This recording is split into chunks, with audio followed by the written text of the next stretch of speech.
खुशामदीद, आदाब, good morning, अस्सलाम वालेकुम आप सबको हमारी तरफ से। और प्रोग्राम आप देख रहे हैं जी सलाम जेके।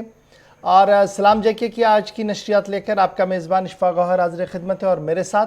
नई दिल्ली स्टेडियो में मौजूद है आसिफ रशीद। बहुत शुक्रिया आसिफ। सुबह बखैर, बहुत बहुत शुक्रिया आप सबका हमारे साथ ज्वाइन करने के लिए। समीर नाजरीन, आज जब हम नशरियात की बात करते हैं तो बड़ी इंपॉर्टेंट बातें आपसे करनी है। बरसगीर के अंदर तब्दीलियाँ हो रही हैं जो, और स्पेशली अफ़गानिस्तान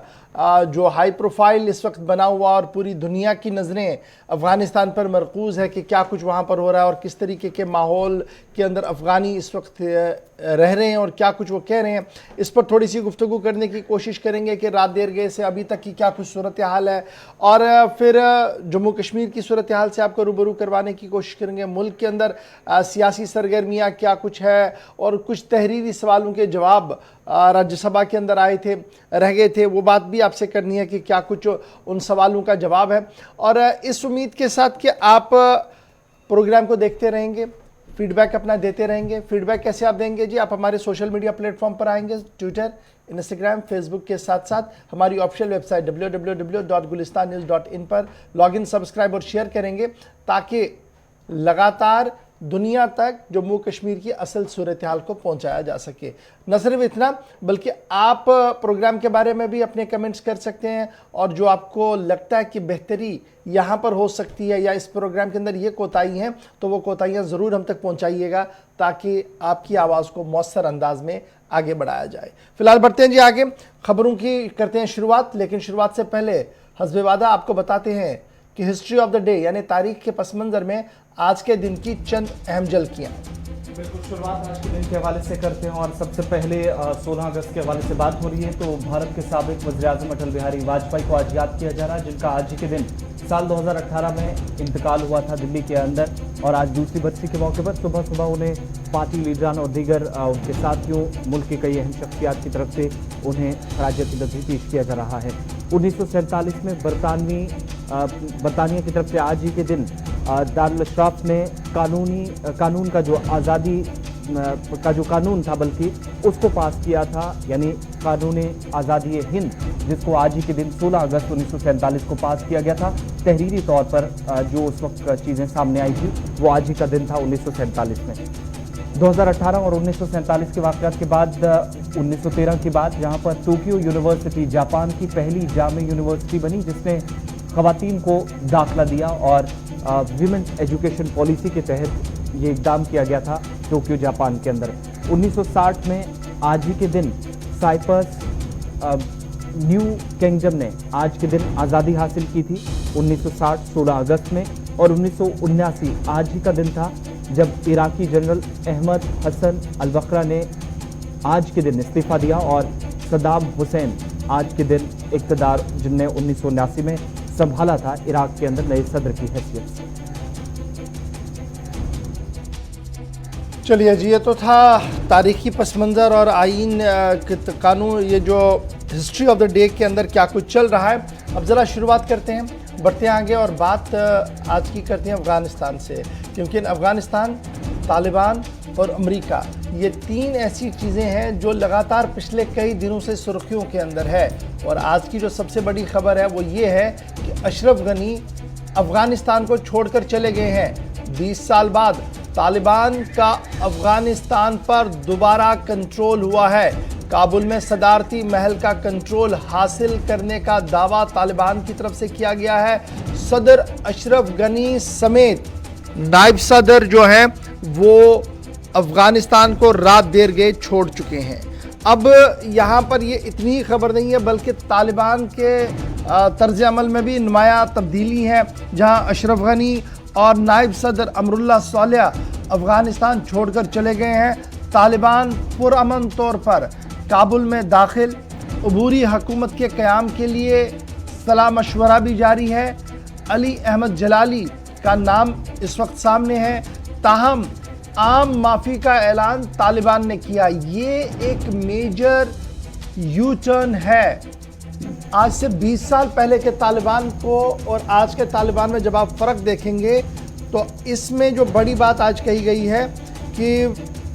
आम माफ़ी का ऐलान कर दिया गया है। यानी 20 साल के तालिबान और आज के तालिबान की सबसे बड़ी नुमाया फ़र्क जो है वो ये है कि आम माफ़ी का ऐलान कर दिया गया और ये आम माफ़ी सियासी जमातों से लेकर आम लोगों तक है और साफ कर दिया गया कि लोग घरों के अंदर रहें, हथियार ना उठाएं। हथियार उठाया तो इंतहाई संगीन नताइज बरामद हो सकते हैं। ये तालिबान की तरफ से साफ कर दिया गया। यानी 20 साल बाद तालिबान का अफगानिस्तान पर दोबारा कंट्रोल हुआ है। 10 लीडरों का वफ्द मुज़ाकरात के लिए पाकिस्तान भी पहुंचा है। तस्वीरें आपके सामने अब एक एक करके हम रात देर गए की भी रख रहे हैं, जहां से आपको इस बात का अंदाज़ा लग सकता है कि अफगानिस्तान की सूरत हाल बतदरीज किस तरीके से बदल रही है। जहां पहले ये अंदाज़ा लगाया जा रहा था कि 3 महीने का वक्त लगेगा जी काबुल को फतह करने में, अफगानिस्तान के मुकम्मल कंट्रोल में, फिर ये कहा गया कि नहीं जी 3 महीने नहीं, कम से कम 1 महीने का वक्त तो लगेगा। इंटेलिजेंस रिपोर्ट जो यूएस की थी वो भी फेल हुई और आखिर में चंद लम्हात के अंदर यानी चंद दिनों के अंदर ही अफगानिस्तान के अंदर वो ड्रामाई तब्दीलियाँ रोनुमा हुई, जिन ड्रामाई तब्दीलियों को लेकर अमरीकी सदर का मानना था कि तकरीबन 6 से 1 साल का वक्त लग सकता है, लेकिन सिर्फ चंद हफ्तों के अंदर तालिबान ने अपना पूरा कंट्रोल जो है अफगानिस्तान का ले लिया। अफगानिस्तान के सदर अशरफ गनी मुल्क छोड़कर चले जाने के बाद पूरे मुल्क में तालिबान का मुकम्मल तौर पर कब्जा हो गया है। इस दौरान शुमाली अफगानिस्तान के 10 लीडर अहम गुफ्तशनीद के लिए पाकिस्तान पहुंच गए हैं। तालिबान ने करीबन 20 साल बाद दोबारा अफगानिस्तान पर कंट्रोल हासिल कर लिया है। उन्होंने 1996 से 2001 तक अफगानिस्तान पर हुकूमत की है और आपको याद होगा कि 9/11 इंसिडेंट के बाद वॉर अगेंस्ट टेरर का नारा दिया गया, जिसके बाद हुकूमत लड़खड़ाई। यानी सितंबर 9/11 का वाक़या था के बाद अमरीकी नेटो अफवाज ने अफगानिस्तान पर हमला किया और तालिबान को दुनिया के सुपर पावर ने जदीद तरीन असला का इस्तेमाल करके शिकस्त दी। और सिर्फ इतना ही नहीं, अब जब आप इन 20 सालों के वक्त में देखेंगे, आज उसी अमेरिका और उसी नेटो फोर्स को खाली हाथों अमेरिका से वापस भी जाना पड़ रहा है। आसिफ, बिल्कुल, इसमें बड़ी बात यह है, जब आप जिक्र कर रहे हो 1996 से 2001 तक का, इससे पहले अपने मेहमान के पास हम चले मजीद बात करने के लिए, लेकिन कुल मिलाकर जो अब तक सरकार की तरफ से यहाँ पर खर्च किया गया या अमेरिका को खास तौर से जो नुकसान उठाना पड़ा है, 938 बिलियन डॉलर उसने 2001 से 2021 तक खर्च किए, जब तक कि फौज इनखला का ऐलान हुआ। नंबर 1। नंबर 2, 66,000 लोगों की मौत हुई इस जंग के दरमियान, जो सिविल वॉर थी और या फिर अफगानिस्तान के अंदर तालिबान और उसके बाद दीगर कई तंजीमें भी अमेरिका से लड़ने के लिए आ गई, तो 66,000 के आसपास लोगों की मौत हुई। नेटो अफवाज या इसकी अलाइड फोर्सेज जो थी, जो इत्तेहादी अफवाज थी, 1144 लोग इनके भी इन 66,000 लोगों में शामिल हैं जिनकी मौत हुई इस लड़ाई में। और 47,245 ऐसे शहरी हैं अफगानिस्तान के जो इस जंग का शिकार हुए हैं, जिनकी जानें गई हैं। यानी 66,000 में से 47,000-48,000 के आसपास जो लोग हैं वो अफगानिस्तान के शहरी हैं। वो अपने लिए इन हालात को कैसे आज के दिन में देखते हैं, इस पर मजीद बात करने के लिए हमारे साथ कर्नल तेज टिक्कू साहब हैं, डिफेंस एक्सपर्ट हैं और अफगानिस्तान की सूरत हाल पर करीबी नजर भी रखते हैं। बहुत शुक्रिया टिक्कू साहब ज्वाइन करने के लिए प्रोग्राम में। मौजूदा सूरत हाल या इस अहम तब्दीली को अफगानिस्तान के अंदर किस तरीके से आप देखते हैं, खास तौर से सेंट्रल एशिया और साउथ एशिया के फ्यूचर के लिए? देखिए, सबसे पहली बात तो ये है कि इससे एक नतीजा हम जिस पर पहुंच सकते हैं वो ये है कि अमेरिका का ये एक प्रकार से बहुत टोटल फेलियर है ये। और अमेरिका की एक्चुअली हिस्ट्री यही रही है। उन्होंने वियतनाम में तकरीबन 70,000 अपने ट्रुप्स खो दिए, यहाँ पर भी 2,000-3,000 के करीब ट्रुप्स उन्होंने खो दिए, लेकिन न वियतनाम में उनको विक्ट्री हासिल हुई और न अफगानिस्तान में हुई। मुझे नहीं लगता है कि अमेरिका के पास कोई एक डिफाइंड पॉलिसी थी अफगानिस्तान के लिए। हाँ, एक पॉलिसी तो जरूर थी उनकी कि वो ये था कि अल-कायदा की बेस को वहां से खत्म करना। उसमें वो तकरीबन कामयाब हो गए, लेकिन अगर वही था तो फिर उनको वहां इतनी देर रहने की जरूरत नहीं थी। 20 साल तक वहां रहने का मतलब ये था कि आप वहां पर जो तालिबान है या बाकी इंटरनेशनल मिलिटेंट ऑर्गेनाइजेशन है, उनको वहां पर आप पनपने नहीं देंगे, लेकिन वो मुद्दा तो हासिल हुआ नहीं। तो एक प्रकार से ये अमेरिका का एक फेलियर मैं समझता हूँ। दूसरी बात ये है कि साउथ एशिया में आपने पूछा इससे क्या असर होगा, देखिए साउथ एशिया में ही इसका सबसे ज्यादा असर होगा। सबसे पहली बात ये है कि आपने बोला अपने न्यूज में कि पाकिस्तान का डेलीगेशन वहां पहुंचा है या वो तालिबान पाकिस्तान पहुंचा है, पता नहीं दोनों में से क्या करेक्ट है, लेकिन ये बात तो बिल्कुल क्लियर है कि पाकिस्तान इस ऑफेंसिव में तालिबान का उन्होंने बिल्कुल करीबी साथ दिया है। और जैसा माना जा रहा है कि तालिबान सिर्फ नहीं लड़ रहा था बल्कि उनके साथ लश्कर के और जैश ए मोहम्मद के भी फाइटर्स लड़ रहे थे। और ये भी माना जाता है कि पाकिस्तान आर्मी की तरफ से जो है उनको डायरेक्शन दी जाती थी, शायद उनके ट्रुप्स भी लड़ रहे हैं। तो पाकिस्तान का तो बहुत बड़ा रोल है। अब पाकिस्तान इससे क्या फायदा उठाएगा उससे उसको हमें आगे देखना है, क्योंकि चाइना भी इसमें शामिल है और डेफिनेटली सबसे बड़ा थ्रेट जो है पाकिस्तान चाइना कोलिजन का वो भारत के बरखिलाफ है। लेकिन इसमें एक कैवियट है, वो ये है कि क्या तालिबान बिल्कुल वही करेगा जो पाकिस्तान चाहता है। तो इसमें थोड़ा लोगों को शक लग रहा है, क्योंकि तालिबान भी एक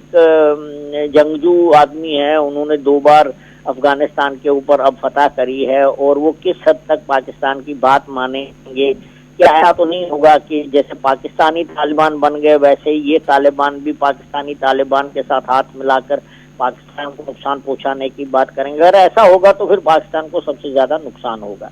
हिंदुस्तान के लिए जहां तक बात है, ये जरूर है कि हमारा वेस्टर्न बॉर्डर जो है अब ज्यादा एक्टिव हो गया, वो ज्यादा डेप्थ मिल गई पाकिस्तान को, स्ट्रेटेजिक डेप्थ, जिसके लिए वो हमेशा अफगानिस्तान को अपने कब्जे में रखना चाहते हैं। तो वो जरूर पाकिस्तान को एडवांटेज मिली, लेकिन क्योंकि हमारा अफगानिस्तान के साथ कंटिगुअस बॉर्डर नहीं है, हमारा बॉर्डर अफगानिस्तान के साथ नहीं है, तो हमारे को इमीडिएटली इतना फर्क नहीं पड़ेगा, क्योंकि जैसे भी हमारे ट्रूप्स वेस्टर्न बॉर्डर पर पाकिस्तान के साथ लगे हुए हैं या लाइन ऑफ एक्चुअल कंट्रोल में चाइना के साथ लगे हैं, वो तो लगे ही रहेंगे। तो हमें आगे जाकर देखना है कि अफगानिस्तान का पाकिस्तान के ऊपर या पाकिस्तान का अफगानिस्तान के ऊपर कितना असर पड़ेगा और चाइना का क्या रोल होगा इसी संदर्भ में। तेज टिकू साहब, बड़ा इंपॉर्टेंट ये है जी, क्योंकि अब आहिस्ता आहिस्ता करके सिचुएशन ऑलरेडी क्लियर हो रही है क्या कुछ होने जा रहा है। चाइना ने फ्रॉम द डे 1 कहा कि देखिए अगर पीसफुली सारा होता है, कोई गोली नहीं चलती है और पावर ट्रांसफ़र हो जाता है तालिबान को, then China will be the first जो एंडोर्स करेगा जी तालिबान को। और पाकिस्तान की तरफ से शेख महमूद कुरैशी जो फॉरेन मिनिस्टर है, थोड़ी देर पहले मैं उनको सुन रहा था, उनका मानना कि देखिए तालिबान की हुकूमत को तस्लीम करने के सवाल जो है ये आलमी राय अम्मा यानी जो वर्ल्ड ओपिनियन है उसको देखते हुए देखा जाएगा और जो इनर सिचुएशन अफगानिस्तान की होगी उसको लेकर फैसला लिया जाएगा। और पाकिस्तान का ये जो दूसरा कदम आज है कि जितने भी बॉर्डर पॉइंट्स है उन्हें मुकम्मल तौर पर बंद कर दिया गया, जहां पर तालिबान ने कंट्रोल किया लेकिन उन्होंने बंद कर दिया। अब किसी को अंदर या बाहर आने की उस तरीके से इजाज़त नहीं थी जिस तरीके से अशरफ गनी के दौर में थी। तो ये जो पाकिस्तान का स्टैंड है, चीन का स्टैंड है और वर्ल्ड ओपिनियन कैसे बनेगा, आप क्या आपको लगता है कि तालिबान इजीली एक्सेसिबल होगा और तालिबान की जो लीडरशिप है इसको एक्सेप्ट करेगी दुनिया एज अ पॉलिटिकल लीडरशिप? देखिए, सबसे पहली बात ये चाइना ने बोला कि अगर वो अगर वायलेंस का इस्तेमाल नहीं करेंगे तब हम मानते, ये सब इसका अब कोई मतलब नहीं है। अब स्थिति बिल्कुल स्पष्ट है कि तालिबान अफगानिस्तान के ऊपर हुकूमत चला रहे हैं और कंप्लीट अफगानिस्तान जो तालिबान के हाथ में आया, ये एक रियलिटी है। अब वो चाइना क्या बोल रहा था और कर क्या रहा है वो 2 अलग अलग बातें हैं जी। अब जहां तक दुनिया की बात है, देखिए अगर तालिबान ने वैसे ही बर्ताव किया अपने लोगों के साथ जो उन्होंने पहले किया था 1996 से लेकर 2001 तक, तो फिर दुनिया की मान्यता उनको नहीं प्राप्त होगी, वो एक पैरिया स्टेट बनेगा। लेकिन अगर वो अपने आप को ट्रांसफॉर्म करते हैं, मॉडर्न स्टेट बनाते हैं और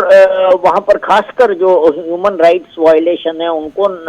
आगे ह्यूमन राइट्स वायलेशन नहीं करते हैं,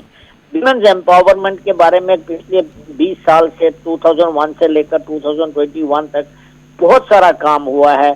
अगर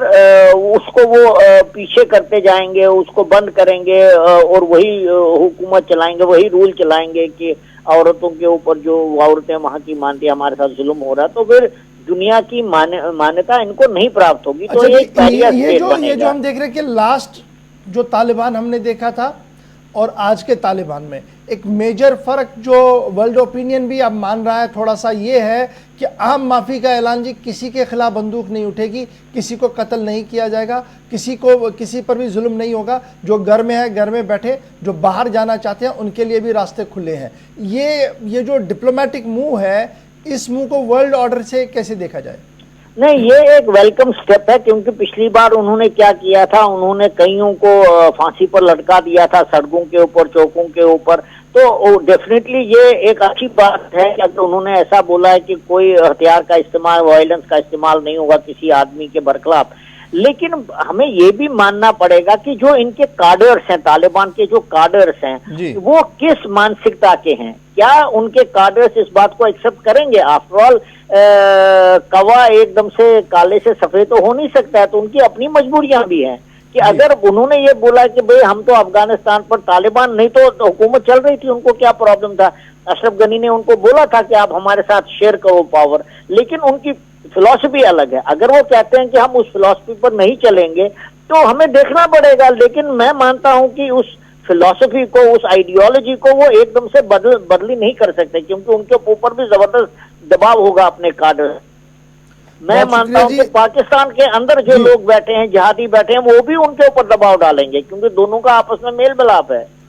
चलिए, बहुत शुक्रिया जी हमारे साथ ज्वाइन करने के लिए, तेज टुकू साहब, और वर्ल्ड ओपिनियन और आपका तजिया क्या कुछ कह रहा है उस पर बात करने के लिए। फिलहाल खबर ये भी है कि तजाकिस्तान चले गए हैं। अब सिर्फ गनी साहब तजाकिस्तान नहीं चले गए, बल्कि नायब सदर भी तजाकिस्तान चले गए हैं, और तकरीबन 1 दर्जन से ज़्यादा फौजी जनरल्स जो हैं अफ़गानिस्तान के रह चुके हैं, उन्होंने भी कल रात देर गए ही तजाकिस्तान का सफ़र किया है और उसी तैयारे में चले गए हैं जिसमें अशरफ गनी साहब चले गए थे, और पाकिस्तान अपनी तालिबान की तरफ से बाज़ाब्ता तौर पर उनको जाने की इजाज़त भी दे दी गई थी। इधर भारत की जब हम बात करते तो कल काफ़ी मशक्क़त करनी पड़ी भारतीय नजात शहरियों को वहाँ से निकालने में, क्योंकि जब काबुल एयरपोर्ट पर इंडियन एयरलाइंस का तैयारा आया तो काफ़ी मुश्किलें उन्हें उठानी पड़ी, और उसके बाद अब खबर ये है कि 200 से ज़्यादा मुसाफिरों को वापस वतन लाया गया है। एक तरफ जहां 220 शहरियों को वापस नई दिल्ली पहुंचा दिया गया है, तो दूसरी तरफ ये दूसरा बयान पिछले 24 घंटों के दौरान तालिबान के तर्जुमान की तरफ से सामने आया, और ज़बीउल्लाह मुजाहिद की तरफ से भी भारत, पाकिस्तान या जनूबी एशिया के अंदर जो स्ट्रैटेजी तालिबान की है हुकूमत को लेकर, वो तमाम चीज़ें जाहिर की गई है। किसी भी शहरी को या किसी भी सफारतकार को मुल्क छोड़ने की ज़रूरत नहीं है, ये तालिबान का पहला बयान आज का जो जारी हुआ है। और साथ ही अफगानिस्तान भारत के साथ बेहतर ताल्लुकात चाहता है। दूसरी तरफ अफगानिस्तान के हालात पर पाकिस्तान ने भी तशवीश का इजहार किया है, लेकिन अफगानिस्तान में अमन चाहते हैं, और अमन का वो तरीक़ाकार जिसके ज़रिए वो मुख्तलिफ रास्तों से, मुख्तलिफ गेट से शहर के अंदर दाखिल हुए हैं, इस पर स्ट्रेटजी तैयार की गई है। बड़ी बात यह भी है कि 2 जो MPs हैं जो काबुल से नई दिल्ली आए हैं, जिनकी तरफ से ये कहा गया कि सरकार और तालिबान के दरमियान बाज़ाब्ता एक एग्रीमेंट हुआ, और उसके बाद तालिबान को इक़्तिदार सौंपा गया अशरफ गनी की तरफ से, लेकिन उसके बाद वो अपने कुछ साथियों समेत तजाकिस्तान चले गए, और वहाँ से हो सकता है कि वो अमेरिका का रास्ता ले लें। लेकिन फिलहाल जो इस वक्त बड़ी बात है, जैसी सूरत हाल बनी, जो तस्वीरों में भी आपको बताया कि कुछ मकामात पर अफरा तफरी थी, काबुल एयरपोर्ट पर खास तौर से, जहां पर हालात इतने बेहतर नजर नहीं आए थे, और दूसरी तरफ एम्बेसीज के बाहर भी एक लंबी लाइन लगी हुई थी, हर कोई वापस जाने की होड़ में नजर आ रहा था, और शहरी बहुत बड़ी तादाद में मुख्तलिफ मुल्कों के लिए वहां से निकल रहे थे। लेकिन 229 के आसपास जो भारतीय शहरी थे, कुछ काम की गर्ज से गए थे और कुछ लोग जो है तालीम की गर्ज से गए थे। बाकी जो सिलसिला चलता है भारत और अफगानिस्तान के दरमियान, उस कारोबार का भी हिस्सा थे। तो 2 खुसूसी परवाजें जो भारत की तरफ से रवाना की गई थी काबुल के लिए, और शाम 8 बजे के करीब पहली फ्लाइट जो वापस नई दिल्ली पहुंची, जिसमें 129 के करीब शहरी पहुंचे, और उसके बाद अगली फ्लाइट में भी 90 के आसपास उन शहरियों को भी 9:30 के भारतीय वक्त के मुताबिक नई दिल्ली काबुल से पहुंचाया गया। इशफाक, इधर बरतानिया की तरफ से अब बयान जारी कर दिया गया है, और दारुल हुकूमत काबुल पर तालिबान के कब्ज़े की खबर ने आलमी दुनिया में जहां हलचल पैदा कर दी है, वहीं इस तनाजुर में बरतानी वज़ीर आज़म का भी बयान सामने आया है। और मीडिया रिपोर्ट्स के मुताबिक बरतानी वज़ीर आज़म ने अफ़गानिस्तान में नई हुकूमत को तस्लीम न करने का अंदिया दे दिया है। ये जी खबर आई है तालिबान को लेकर पहला रिएक्शन दुनिया से इस वक्त जो है वो बरतानिया का आया है। इशफाक सिफारती ताल्लुकात खत्म करने का ऐलान कर दिया है जी। और उसके साथ साथ जब तालिबान की हम बात करते हैं तो ज़रा आज के एक और बड़ी खबर की ओर चलते हैं और बात ज़रा अक़वाम मुत्तहिदा की भी करते हैं, क्योंकि यूएन नेशनल सिक्योरिटी असेंबली के अंदर आज अफ़गानिस्तान को लेकर एक अहम तरीन इजलास मुनक्किद होने जा रहा है। आज सुबह 10 बजे ने आज 10 बजे अक़वाम मुत्तहिदा के अंदर एक बार फिर आज इजलास होगा और इस इजलास के अंदर जहां आलमी ताकतें अफ़गानिस्तान के अंदर बदलती सूरत हाल के हवाले से गुफ्तगू करेंगे, वहीं पर भारत के वफ़द की क़ियादत डॉक्टर जयशंकर कर रहे हैं। 2 दिन तक ये इजलास वहाँ पर रहेगा। अक़वाम मुत्तहिदा का ये जो इजलास है 16 तारीख से 19 तारीख तक रहेगा। 16 अगस्त से 19 अगस्त तक ये इजलास जो है वो चलेगा और इस इजलास के दौरान आज से 3 दिन तक लगातार मशावरत होगी अफ़गानिस्तान के हवाले से। और अक़वाम मुत्तहिदा के सेक्रेटरी जनरल की तरफ से पहले ही ये अपील भी कर दी गई थी कि भारतीय जितने भी शहरी वहाँ पर है आम लोगों को गज़न ना पहुँचे, आम लोगों के खिलाफ हथियार का इस्तेमाल ना हो और अमन और सलामती को यकीनी बनाया जाए। ताहम आज का इजलास जो है वो 10 बजे शुरू होगा और इस इजलास के अंदर एंटनी गुटेरेस समेत मुल्क भर की ताकतें जो है वो अफ़गानिस्तान के हवाले से गुफ्तगू करेंगे। मुल्क की क़ियादत डॉक्टर जयशंकर करेंगे जो अक़वाम मुत्तहिदा के लिए रवाना हो चुके हैं और आज बाज़ाब्ता तौर पर इस इजलास में हिस्सा लेंगे। तो डॉक्टर जयशंकर जो कि भारत का मौक़िफ़ पेश करेंगे, लेकिन अफगानिस्तान की सूरत हाल पर जब बात हो रही है तो एक तो बरतानिया के हवाले से बताया कि हुकूमत जो अफगानिस्तान के अंदर तालिबान के पास चलेगी उसको तस्लीम ना करने का फैसला, और कनाडा ने भी अफगानिस्तान से रात देर गए ही फैसला ले लिया था। जब काबुल के अंदर बड़े पैमाने पर जश्न मनाया जा रहा था तो उस वक्त कनाडा ने सफारती ताल्लुकात ख़त्म करने का फैसला कर दिया था अफगानिस्तान के अंदर जो मौजूदा हुकूमत बन रही है, जो निज़ाम अब आया है। बढ़ते आगे बात अफगानिस्तान के हवाले से हो रही है तो अब जरा एक तरफ सियासत पर असर तो दूसरी तरफ खेल सरगर्मियों पर भी मनफी असरात मुरतब हो सकते हैं और इस तरह का अंदिया दिया गया है फुटबॉल एसोसिएशन की तरफ से। और अफगानिस्तान के हालात का खेल पर असर पड़ा है जिसने फुटबॉल एसोसिएशन को मजबूर किया है कि भारत से पनाह मांग रही है, चूँकि फुटबॉल एसोसिएशन ने मुख्तलिफ हिस्सों के अंदर अफगानिस्तान में इस कदर काम किया है कि तजाकिस्तान से लेकर अफगानिस्तान की सरहदों तक इस एसोसिएशन ने खवातीन को फुटबॉल के मैदान में लाने के लिए अपना कलीदी रोल अदा किया और सैकड़ों ऐसी बच्चियां थी, सैकड़ों ऐसी खवातीन जिसने खेल के मैदान की तरफ रागिब करने के लिए, फुटबॉल के साथ जोड़ने के लिए बच्चों को मौका दिया, एक प्लेटफॉर्म तैयार किया। और इस पॉलिसी के खिलाफ हमेशा से ही कि बच्चियां खेल के मैदान में आए, अफगानिस्तान के अंदर तालिबान का अपना एक मौक़िफ़ रहा है और वो स्टैंड पर कायम है। और हो सकता है कि आगे जिन लोगों की तरफ से एसोसिएशन के साथ मिलकर काम किया गया, बच्चियों को प्ले फील्ड्स में लाया गया है, उनके लिए कहीं ना कहीं सज़ा का डर उन्हें सता रहा है कि शायद तालिबान की जब मुकम्मल तौर पर अब कंट्रोल हो चुका है, अफगानिस्तान उनके हाथ में चला गया है, तो उनको कहीं सज़ा ना दी जाए और भारत से अब पनाह मांगी जा रही है। अफ़गानिस्तान की फ़ुटबॉल एसोसिएशन के सभी मेंबर्स ने भारत के फ़ुटबॉल एसोसिएशन के साथ रब्ता किया और उन्हें मुल्क के अंदर पनाह देने की बात कही है। आपको याद होगा कि 2007 में खालिदा नामी खातून ने पहली अफ़गानिस्तान की नेशनल वुमेन फ़ुटबॉल टीम को बनाया और 2012 में साथ में बनाया और 2012 में खालिदा को अफ़गानिस्तान को छोड़कर रातों रात डेनमार्क पहुंचना पड़ा क्योंकि सूरत हाल इस तरीके की बन रही थी कि उनकी जान को ख़तरा बना हुआ था और अफ़गानिस्तान हुकूमत की तरफ से किसी तरीके की कोई भी मदद उन्हें नहीं दी गई थी, जिसके बाद वो वहां से चली गई थी। और अब बाज़ाब्ता तौर पर अफ़गानिस्तान फ़ुटबॉल ऑफिशियल्स ने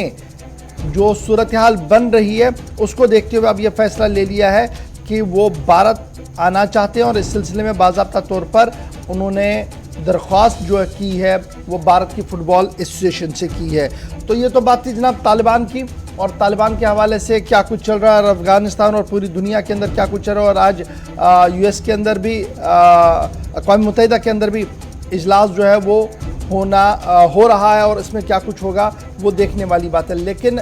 एम्बेसीज़ की जहाँ तक हम बात करें तो एम्बेसियाँ लगातार काम कर रही हैं। अमेरिकी एम्बेसी हो, पाकिस्तानी एम्बेसी हो, भारत की एम्बेसी हो या दुनिया भर की जो एम्बेसियाँ हैं, अगरचि वहाँ से उन्होंने अपना स्टाफ हटा ही दिया है लेकिन मकामी तौर पर जो लोग वहाँ पर हैं वो लगातार वहाँ पर काम कर रहे हैं। और यही वजह है कि कल भी 200 से ज़्यादा लोगों को वापस लाया गया, जिनमें बहुत सारे अफगानिस्तानी लोग हैं जिन्होंने पनाह की दरख्वास्त की थी भारतीय हाई कमीशन के अंदर, और बाद में उस दरख्वास्त को कबूल करते हुए उन्हें आने की इजाज़त दी गई थी। ताहम ट्विटर अकाउंट जो अफगान एम्बेसी के अंदर है उन्हें हैक करने की बात भी सामने आ रही है। भारत का जो ट्विटर अकाउंट अफगानिस्तान के अंदर है उसे हैक किया गया है, इस तरीके की खबर सामने आ रही है। ताहम अभी दफ्तर खारजा की तरफ से इस पर मजीद वजाहत की उम्मीद है। बढ़ते हैं जी आगे। जी आसिफ कंटिन्यू करें। बिल्कुल, जहां तक एम्बेसीज का जिक्र है तो अफगानिस्तान के अंदर चूंकि जो तालिबान का बयान आया है उसमें एक तो ये कि कोई भी शहरी या सफारतकार उनके टारगेट पर नहीं है, वो किसी को निशाना नहीं बनाएंगे और इस मंशा से, इस मंसूबे से वो आगे नहीं आए हैं, ये पहले ऐलान किया गया। लेकिन एम्बेसीज के अंदर जो लोग हैं उनकी हिफाजत को भी यकीनी बनाने का न सिर्फ जिम्मा है बल्कि उनको यकीनी बनाया जाएगा। ये बयान, जो ताज़ा बयान जारी किया गया है उसमें एम्बेसीज के चूंकि अंदर अफगानिस्तान में काबुल सिटी के अंदर बहुत बड़े पैमाने पर आज भी लोग हैं। अफगानिस्तान के कुछ लोकल्स का भी अमला जो भारत के एम्बेसी के अंदर काम कर रहा था, जिनकी मदद ली गई थी, और इसी तरीके से पाकिस्तान भी अपनी एम्बेसी को लेकर इस वक्त जरूर परेशान नजर आ रहा। लेकिन फिलहाल ऑफिशियली इसको बंद करने का या वहां से बाकी जो ऑफिशियल्स हैं उनको हटाने का कोई फैसला दोनों तरफ से नहीं लिया गया। लेकिन तालिबान ने आते ही ये यकीन दहानी जरूर कराई है कि वो उन तमाम लोगों के जो गैर मुल्की हैं या गैर मुल्की सफारतकारों के साथ मिलकर काम कर रहे थे, अमले के एहलकार हों, अफसरान हो या मकामी लोगों का ताउन हासिल किया गया था, तो उन सभी लोगों की हिफाजत को यकीनी बनाया जाएगा काबुल के अंदर। चलिए जी अब जरा बढ़ते हैं आगे। बात जरा अफगानिस्तान के बाद भारत की भी करते हैं, और भारत की जब हम बात करते हैं तो आपको याद होगा कि EIU की एक लिस्ट आई थी और उस लिस्ट के आने के बाद काफ़ी हंगामा भी मुल्क के अंदर हुआ था, क्योंकि जमहूरियत पर सवाल उठाया था और जमहूरी निज़ाम के हवाले से EIU की रिपोर्ट पर जहां पहले भी सवाल उठे थे, वहीं पर एक तहरीरी सवाल के जवाब में हुकूमत ने इसकी वजाहत भी कर दी है। EIU रैंकिंग में जहां भारत को 53rd पोजीशन पर रखा गया था, 53rd स्पॉट पे रखा गया था, और उसके बाद काफ़ी ज़्यादा सवाल हिज़्ब इख्तिलाफ की तरफ से उठाए गए थे। वहीं पर राज्यसभा के अंदर एक तहरीरी सवाल मेंबर की तरफ से दिया गया था, जिसका जवाब अगरचे नहीं दिया गया, ताहम ये साफ कर दिया गया कि ये नेशनल सिक्योरिटी और सेंसिटिव मामला है। ऑनरेबल मेंबर को कहा गया कि ये सेंसिटिव नेचर का सवाल है, लेकिन उसके बावजूद भी चंद बातें जो है वो कही गई हैं कि क्यों और कैसे ये मामला जो है वो सामने आया है। राज्यसभा की जो रिपोर्टिंग हुई है, जो सवाल का जवाब आया है, उसके हिसाब से जो मेंबर मौसूफ को लिखा गया उसमें कहा गया कि EIU से जो सरकार ने जवाब मांगा है, EIU की तरफ से अभी तक उन सवालों का जवाब नहीं दिया गया है। अब ये EIU क्या है जी? ये इकोनॉमिक इंटेलिजेंस यूनिट है। ये इकोनॉमिक इंटेलिजेंस यूनिट जिनका हेडक्वार्टर लंदन के अंदर है, और डेमोक्रेसी इंडेक्स चार्ट ये हर साल जारी करते हैं, रैंकिंग जारी करते हैं, और उसी रैंकिंग चार्ट के अंदर उसमें कैटेगरी वाइज कर दिया गया था और भारत को फ्लॉड डेमोक्रेसी का नाम दिया गया था, जिसके बाद हंगामा काफ़ी ज़्यादा यहाँ पर देखने को मिला था। ताहम अब ये कहा गया है कि हुकूमत की तरफ से बाज़ाब्ता तौर पर इस इदारे के साथ राब्ता काम किया गया है, ख़त किताबत किया गया है, लेकिन उस ख़त किताबत का जवाब नहीं दिया गया है कि किन पैरामीटर्स को देखते हुए ये रैंकिंग जो है वो की जाती है, जबकि नीति आयोग और दीगर निज़ाम चलाने वाले इदारों की जो रैंकिंग है वो कदरे बेहतर है। ईज़ ऑफ डूइंग बिजनेस हो या दीगर मामले हो, तो किस तरीके से जमहूरियत की जड़ों को खोखला करार दिया गया है, ये सवाल का जवाब EIU की तरफ से नहीं आया है, इसलिए मेंबर मौसूफ को इसका जवाब जो है वो पूरी तरह से नहीं दिया गया है। आसिफ, चलिए ये तो एक तरफ की बात थी। अब जरा बढ़ते हैं आगे। बात AICTE के हवाले से, चूंकि टेक्निकल बोर्ड की तरफ से मुसलसल जैसे जैसे कोविड के केसेस कम हो रहे हैं तो इम्तिहानात कराने की तैयारियां भी आहिस्ता आहिस्ता और कैलेंडर्स भी जारी किए जा रहे हैं। साल 2021-22 के लिए रिवाइज कैलेंडर जो था उसको जारी कर दिया गया है all India council of technical education की तरफ से, और 5 अक्टूबर को टेक्निकल कोर्सेज के जो पहले मरहले का आगाज़ होगा, फर्स्ट ईयर का जो टेक्निकल कोर्स होगा उसकी शुरुआत 25 अक्टूबर से, बल्कि 5 नहीं बल्कि 25 अक्टूबर से उसकी शुरुआत हो जाएगी। और इस बीच ये भी साफ कर दिया गया है कि क्लासेस लगाना या नए तलबा के लिए जिनको जो PGDM या PGCM के तलबा होंगे अगस्त 2 को उनको तमाम इदारों के अंदर जो मुंसलिक इदारे हैं वहाँ पर उन्हें क्लासेस का आगाज़ वो कर सकेंगे। लेकिन 30 तारीख यानी 30 अक्टूबर तय की गई है उन स्टूडेंट्स के लिए जो सेकेंड ईयर का कोर्सेज का आगाज़ करेंगे। एक तरफ 25 फर्स्ट ईयर के तलबा के लिए और 30 अक्टूबर ये तारीख तय की गई है जो सेकेंड ईयर के तलबा होंगे जो नया कैलेंडर जारी हुआ है उसके मुताबिक। इसके अलावा ये भी बताया गया है कि जो तारीख है उसमें तौसी की गई है 11 अगस्त तक तमाम इदारों की तरफ से जो पहले 10 जुलाई तारीख रखी गई थी यानी तब तक आप एडमिशन्स करवा सकते थे उसको अगस्त 11 तक बढ़ाया गया था। ये एक राहत दी गई थी तलबा को और ये सारी चीज़ें कोविड की वजह से हुई थी। साल 2021 और 22 के लिए जो कैलेंडर जारी हुआ है उसमें ये भी साफ किया गया है कि जो ऑनलाइन या डिस्टेंस लर्निंग का प्रोसेस है उसके ज़रिए भी फर्स्ट और सेकंड सेशन जो है वो सितंबर 10, 2021 से उसके लिए जो शुरुआत हो गई है और फॉर्म की लास्ट डेट जो है वो तय कर दी गई है इस नए शेड्यूल के मुताबिक। इसके अलावा फरवरी 1, 2022 तक ये सेशन चलेंगे यानी ऑनलाइन क्लासेस का भी हिस्सा बन पाएंगे और टेक्निकल बोर्ड के इस शेड्यूल के मुताबिक कि कोविड की वजह से ऑफलाइन क्लासेस या डिस्टेंस मोड का जो प्रोसेस है जो सरकार की गाइडलाइंस है उसके मुताबिक काम चल रहा है। लेकिन फिलहाल 25 अक्टूबर तक पहली तारीख यानी फर्स्ट ईयर जो टेक्निकल तलबा हैं टेक्निकल कोर्सेज का आगाज़ करने वाले तलबा हैं 25 तारीख से वो शुरुआत कर सकते हैं अपने कोर्सेज की। चलिए जी, जब तालीम की बात हो रही है तो आपको ये भी बताते चले कि मुल्क के वज़ीर-ए-आज़म नरेंद्र मोदी का भी एक और बड़ा बयान सामने आया है और उस बड़े बयान के तहत कल यौम आज़ादी की तकरीब पर वज़ीर-ए-आज़म ने इस बात का ऐलान किया कि अब सभी सैनिक स्कूलों के अंदर बच्चियों को भी एडमिशन दिया जाएगा।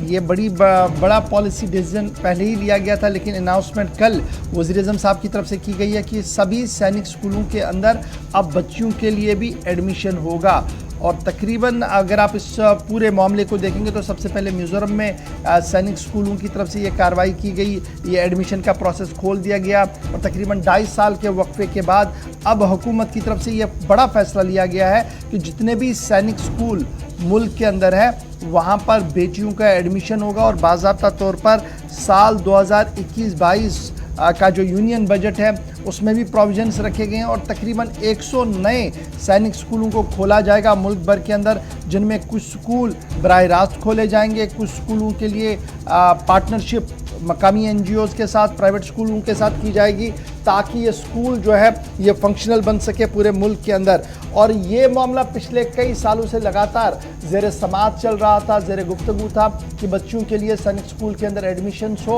और अब बाज़ाब्ता तौर पर हरी झंडी मरकज़ की तरफ से दे दी गई है और ये साफ़ कर दिया गया है कि अब आने वाले तालीमी साल से बाज़ाब्ता तौर पर बच्चों का एडमिशन पूरे मुल्क के अंदर सैनिक स्कूलों के अंदर किया जाएगा। बच्चों के हवाले से बड़ी खबर है। अब जब हम ब्रेक पर जाएंगे, लेकिन ब्रेक से पहले जब हम बात कर रहे हैं जी स्कूलों की, तो जम्मू कश्मीर के स्कूलों का भी हाल आपको बताते हैं क्योंकि हुकूमत ने रात देर गए एक और फरमान स्कूलों के हवाले से सुना दिया है। बिल्कुल, इंतजामिया की तरफ से बड़ा फैसला लिया गया है और तालीमी निज़ाम दोबारा शुरू हो पाएगा। सरगर्मियां शुरू होंगी या नहीं इसका इंतजार किया जा रहा था, लेकिन तालीमी इदारों को फिलहाल बंद रखने का अगले अहकाम तक सरकार की तरफ से फैसला लिया गया है। और जो 18+ है, चूंकि कोविड का हवाला इंतजामिया ने फिर दिया है और 18+ जो वैक्सीनेशन के अहल हैं उन सभी लोगों को, खासतौर से आला तालीमी इदारे भी जब बंद रखने के अहकाम सादर किए गए इंतजामिया की तरफ से, जो पिछला हुक्मनामा था उस पर नजरसानी के बाद दोबारा जो एग्जीक्यूशन कमेटी है उसने एक बार फिर फैसला लिया। लेकिन तमाम स्कूलों पर, उन इदारों पर जहां 18+ तलबा हैं, वैक्सीनेशन की मुहिम को तेज कर तलबा को और उस अमले को, उनकी हाजिरी को यकीनी बनाने पर जोर दिया गया है। जब प्रोग्राम शुरू होगा, क्लासेस शुरू होंगी, तब तक वैक्सीनेशन पूरी की जाए जिन जिन इदारों के अंदर बच्चे अहल हैं या 18+ हैं। साथ ही चीफ सेक्रेटरी अरुण कुमार मेहता की सदारत में जो मीटिंग हुई है, स्टेट एग्जीक्यूटिव कमेटी के चेयरपर्सन भी वो हैं, उनकी तरफ से कोविड के मुतालिक या जो आगे सरगर्मियां रहेंगी मजीद फैसला वही लेंगे। लेकिन फिलहाल तमाम तालीमी इदारे बशमूल कोचिंग मराकज़ को बंद रखने का फैसला अगले अहकाम तक कोविड के बीच, और सिर्फ खुसूसन इस बात पर जोर दिया गया है कि वैक्सीनेशन का प्रोग्राम 18+, इसमें अमले के लोग भी आते हैं, तालीमी निज़ाम जिनको बहाल करना है, और दूसरी तरफ तलबा जो ऑनलाइन क्लासेस छोड़कर अब ऑफलाइन क्लासेस या फिजिकल अपेयरेंस जिनकी होगी, उन बच्चों को खतरात से बचाने के लिए कम से कम वैक्सीन का एक डोज दिया जाना चाहिए। पर्सनल अटेंडेंस का जो मामला है जी, उसमें कल हुकूमत की तरफ से साफ कर दिया गया कि पर्सनल अटेंडेंस जो होगी वो वैक्सीनेटेड, यानी जिन लोगों ने वैक्सीन किया हो, बच्चों ने, या एडमिनिस्ट्रेटिव पर्पज़ के लिए जो बच्चे हैं, जो उस्ताद हैं या एडमिनिस्ट्रेशन के अंदर लोग हैं जिन्होंने वैक्सीनेशन मुकम्मल की हो और हद उम्र जो है मुकर्रर 18 से प्लस की गई है तो उन्हें स्कूल आने की इजाज़त होगी। अब ये जब ये स्कूल आएंगे तो करेंगे क्या जी, उन्हें अगर कोई मामला है स्कूल के अंदर तो वो चीज़ें वो कर सके, दरसी निज़ाम के हवाले से खामोशी है। और इसके साथ साथ ये भी साफ कर दिया गया कि कोविड अप्रोप्रिएट बिहेवियर जो है वो स्कूलों के अंदर और बाहर देखने को चाहिए। जब सवाल बड़ा बनता है कि जब स्कूल बंद है तो कोविड बिहेवियर को रखने या न रखने वाला सवाल ही नहीं बनता है। सभी डिप्टी कमिश्नर से कहा गया है कि वो अपने अपने मातहत इलाकों के अंदर RET टेस्ट और PCR टेस्टिंग को यकीनी बनाएं ताकि जब अगर स्कूल खोले जाएं तो ये मामला जो है वो उतना ज़्यादा ख़राब ना हो। आज अगर हम बात करें तो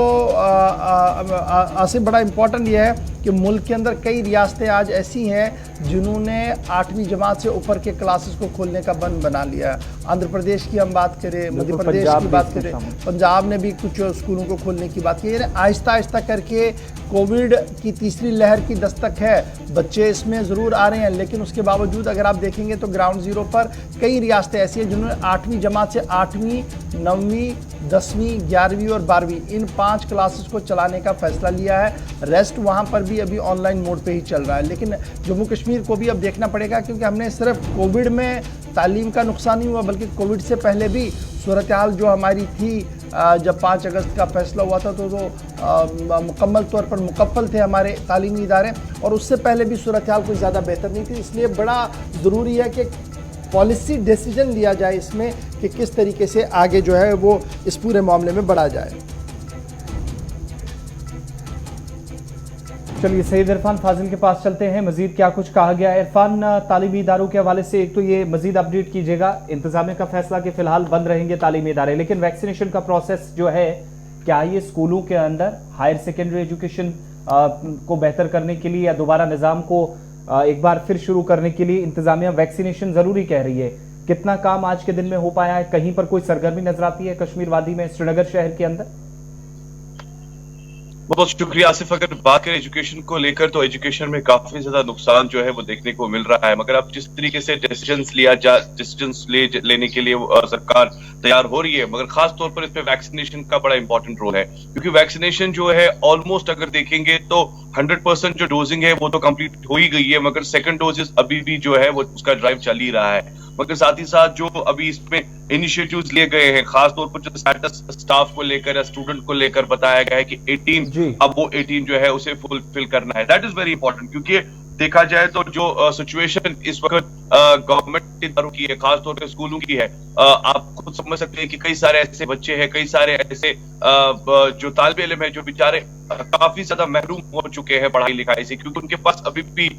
ऑनलाइन के लिए गैजेट्स नहीं है, ऑनलाइन के लिए पढ़ाई करने के लिए जो है सामान नहीं है, खासतौर पर अगर देखा जाए इंटरनेट फैसिलिटी हो या बाकी सारी चीजें हो। अब जो डोजिंग के हवाले से अगर देखा जाए, जिसमें गवर्नमेंट ने एक रिव्यू कहा गया है, reopening after two access dose wise vaccination, तो इसमें एक रिव्यू मीटिंग खास तौर पर जो डीसीज को बताया गया है कि वो पूरी तरह से इंटेंसिफाई करे और टेस्टिंग को लेकर देखा जाए कि उनको किस तरीके से रैट और RT-PCR टेस्ट जो है जो कभी जो ड्रॉप नहीं होने चाहिए, यानी ये सारी चीजें स्टूडेंट्स और साथ ही साथ स्टाफ के लिए काफी इंपॉर्टेंट है। और इस बीच अगर देखा जाए तो अभी इस पर कितना काम होगा क्योंकि अब तो ये खबर आई है आसिफ, अब देखने वाली बात जरूर होगी कि आने वाली टाइम में इसका किस तरीके से इस्तेमाल किया जाएगा, किस तरीके से इसको अमल में लाया जाएगा और कितने स्टूडेंट्स और स्टाफ जो है इसमें आगे बढ़ेंगे ताकि वैक्सीनेशन ड्राइव जो है वो पूरी हो जाए। बहुत बहुत शुक्रिया तफसीलात फराहम करने के लिए, श्रीनगर से हमारे साथ रहने के लिए। वैक्सीनेशन होगी, जिन इदारों के अंदर जो बच्चे अहल हैं, बाकी उसातिज़ा जिनने फिजिकल अपीयरेंस या अटेंडेंस के हवाले से जो इकदाम किए जाएंगे उससे पहले वैक्सीनेशन जरूरी हो पाए और जिला तरक्याती कमिश्नर जितने भी हैं उन्हें RT-PCR टेस्टिंग या बाकी जो कोविड के हवाले से इकदाम करने हैं वो फौरी तौर किए जाएं और तालीमी सरगर्मियां उसके बाद ही शुरू हो सकती है, लेकिन अगले अहकाम तक फिलहाल निज़ाम नहीं दोबारा बहाल हो सकेगा। वक्त छोटे से ब्रेक का है, ब्रेक के उस पार आपको मजीद खबरें बताएंगे, हमारे साथ रहिएगा।